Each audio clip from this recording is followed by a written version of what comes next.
Oi, gente! Nesse vídeo a gente vai falar um pouquinho das semelhanças entre o Jânio Quadros, o Fernando Collor de Mello e o Bolsonaro. Mas mais do que isso também, quais são as diferenças e por que elas são tão determinantes para a carreira política de cada um deles? Então vem comigo!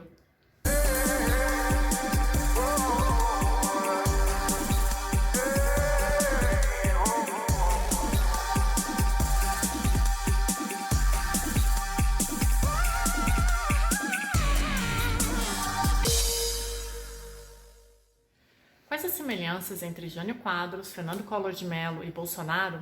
Eu vou tentar explicar um pouco nesse vídeo.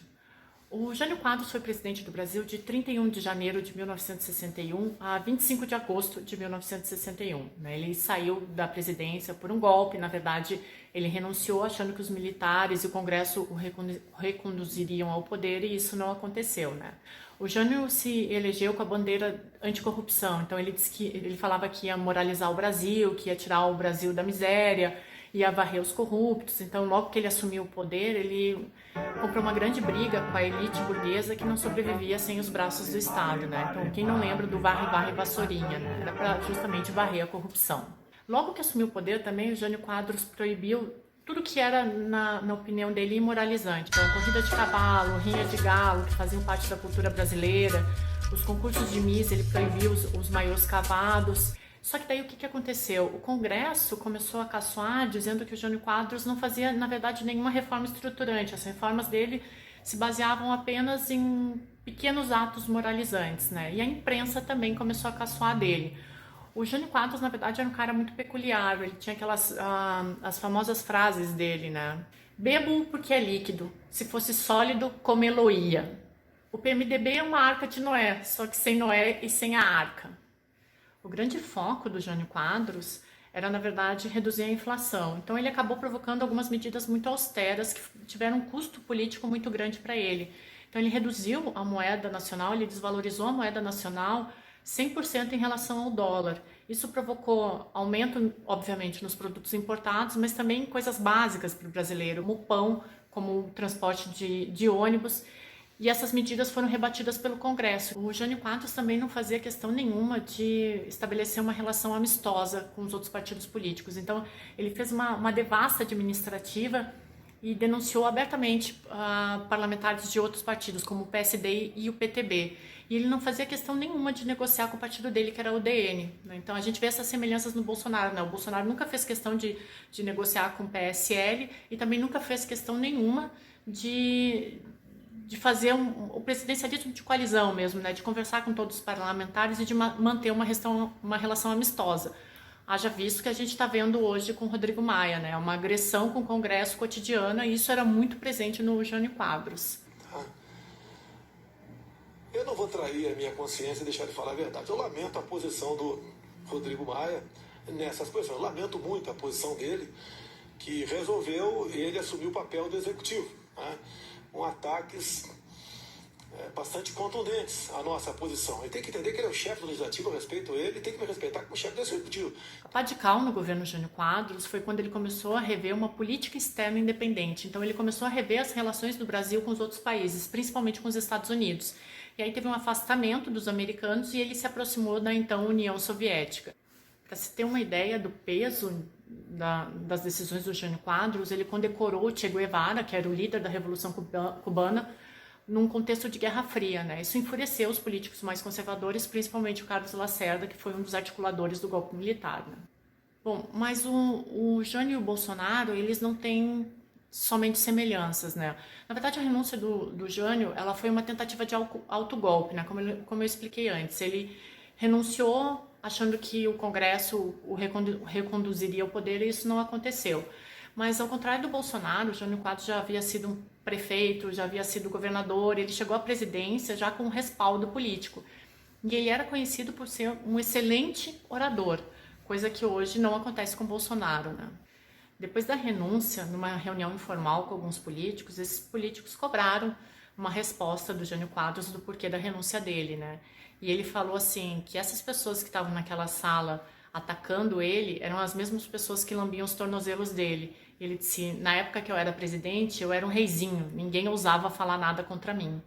Em 2018, agora, a gente vê um outro reizinho assumindo a presidência da República, né? Tem uma coincidência nos discursos, tanto do Bolsonaro, do Collor, que a gente vai ver em seguida, e do Jânio Quadros. Os três discursos são populistas, são personalistas, os três presidentes foram arrogantes, não souberam conversar com o Congresso, então por mais que a gente diga assim, houve sim muitas semelhanças, as diferenças também foram fundamentais, porque alguns deles souberam articular um pouco melhor do que os outros, né? O Collor chegou na presidência com uma aura de salvador da pátria, que é mais ou menos o que aconteceu com o Bolsonaro, né?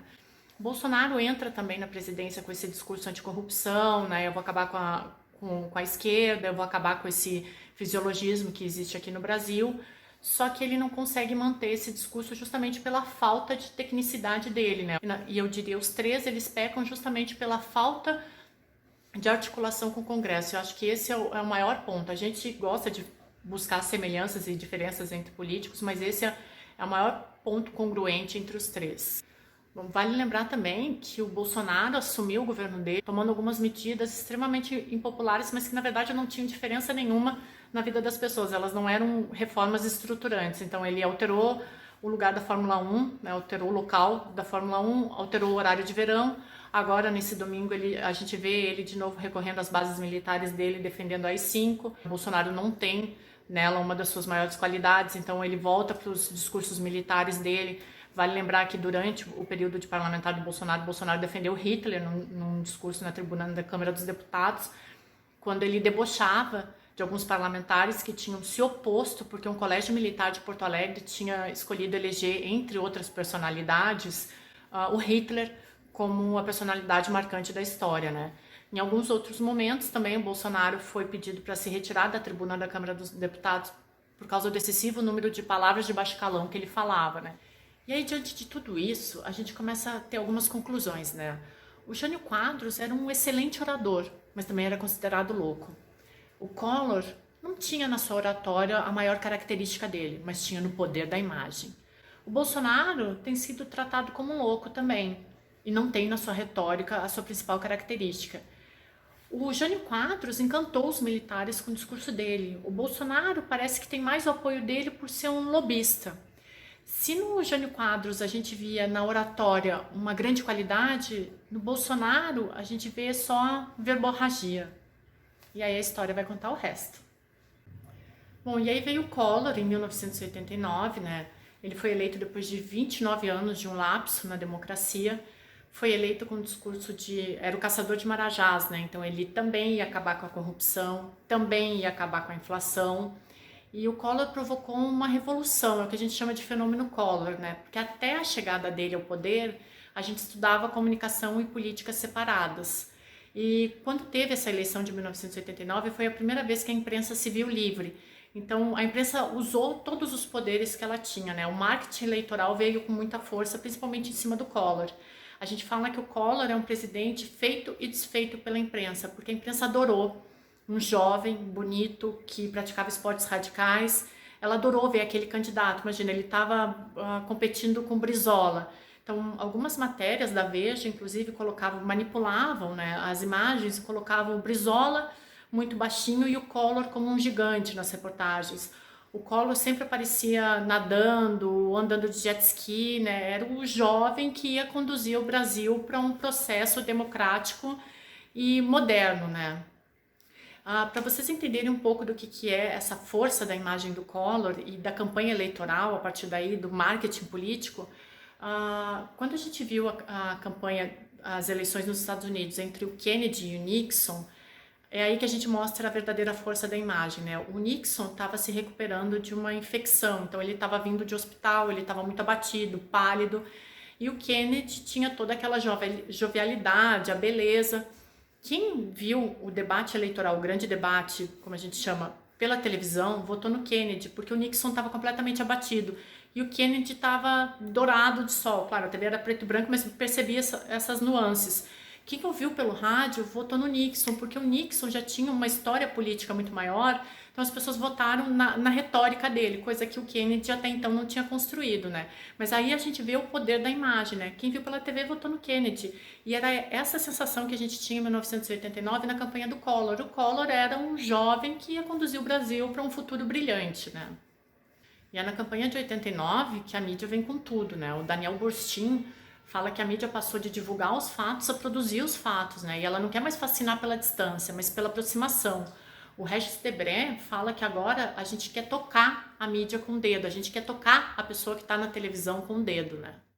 Logo que assumiu o poder, a influência do Collor ela era tão grande que na época ele deu uma entrevista para Marília Gabriela, e ela era uma das líderes de audiência nesses programas de entrevista, e ela falava assim, quando ela ia chamar o Collor, ela falava jovem, 41 anos, atlético, bonito, esse é o nosso presidente. Então se vangloriando da beleza do Collor, né? Essa foi uma tônica muito grande no Collor. A revista Veja era a revista mais poderosa da época, e ela reiterava isso constantemente, até as denúncias de corrupção, quando ela literalmente fez a cama para o Collor deitar, né? A Veja foi uma das principais articuladoras para a queda dele. O Collor tinha uma dualidade muito interessante, porque se de um lado ele era um cara extremamente moderno e propenso a levar o Brasil para um desenvolvimento, do outro lado ele era extremamente agressivo e ele não tinha nenhuma vontade de negociar para o Congresso. Então tinha essa dualidade no Collor, né? Um cara que era moderno, mas ao mesmo tempo era um coronel, que não via possibilidade de negociação. E é a isso que se atribui a derrocada dele. Na ciência política, a gente chama isso de identidade política esquizofrênica, né? Quando a pessoa tem uma dupla personalidade. E o Collor, quando as denúncias de corrupção já não podiam mais ser rebatidas, ele convocou as pessoas para irem às ruas para defender ele. Mas essas mesmas pessoas pediram a cabeça dele. A gente atribui a queda do Collor especificamente à entrevista dele para a Globo e para a Veja. O principal responsável da ascensão e queda do Collor foi a Veja, que usou todo o seu poder de imprensa livre para construir e destruir um presidente. E aí, para a gente não esquecer o poder da imprensa nesse cenário todo, a mesma imprensa que hoje é atacada pelo Bolsonaro, a gente não pode esquecer que ela já foi atacada por Lula, ela foi atacada por Fernando Henrique Cardoso, pela Dilma e pelo próprio Collor, né? Foi essa imprensa que destruiu o Collor. Então, em 25 de maio de 1992, a Globo exibiu por mais de 9 minutos no Jornal Nacional uma denúncia contra o Collor. E a partir daí, ele deixou de lado o Congresso e entrou em franca luta contra o empresariado, né? E aí começou a derrocada dele. E aí, a exemplo de 1964, em 1992, a imprensa se une nos seus editoriais pedindo a renúncia do Collor. A Folha faz um editorial que ficou famoso, Renúncia Já, que é de 30 de junho de 1992, onde ele fala que a situação está insustentável para o Collor. Já não é mais uma briga entre direita e esquerda, é um presidente que está insustentável no poder. Logo em seguida, o Globo, em 6 de julho de 1992, também escreve um editorial chamado O que a Nação Exige. E aí se posiciona pedindo para o Collor renunciar, o que não acontece, né? O que a história mostrou foi o impeachment dele. Então é isso, gente. O objetivo desse vídeo, na verdade, é fazer uma comparação, mostrar as semelhanças e as diferenças entre eles. Acho que a maior semelhança é a inabilidade dos três presidentes de negociação, né? São três presidentes que foram extremamente duros com o Congresso. E a gente já viu na história o que o Congresso rejeitado consegue fazer. Então é isso, né, gente? A gente tem três personagens políticos extremamente marcantes. A gente que estuda política sempre quer fazer comparações entre os personagens históricos e também diferenças, e procurar essas diferenças. O Jânio Quadros foi um excelente orador, recebeu admiração pelo seu discurso, mas foi considerado louco pela mídia. Caiu por causa de um autogolpe. O Fernando Collor de Mello veio também como um salvador, um cara que ia levar a gente para um Estado moderno democrático. Não tinha no seu discurso o seu grande poder, mas tinha na imagem. Caiu por causa do impeachment. E a gente vê agora o Bolsonaro, que não tem como um ponto favorecedor dele nem o discurso nem a imagem, mas ele veio como um salvador também de uma sociedade que estava extremamente cansada pela corrupção e colocou todas as suas esperanças nesse novo personagem político, né? A gente viu essa semana o editorial do Estadão falando que agora todos os limites haviam sido cruzados, então o que a gente deve esperar a partir de hoje é uma nova relação do Bolsonaro com toda a mídia. Com certeza a gente vai viver um novo momento histórico e vamos aguardar e vamos ver o que a história vai nos contar disso tudo. Então é isso, gente. Se vocês gostaram, se inscreva no canal da P3 no YouTube. A gente tem as nossas redes sociais, os nossos cursos também estão lá no site. E até a próxima!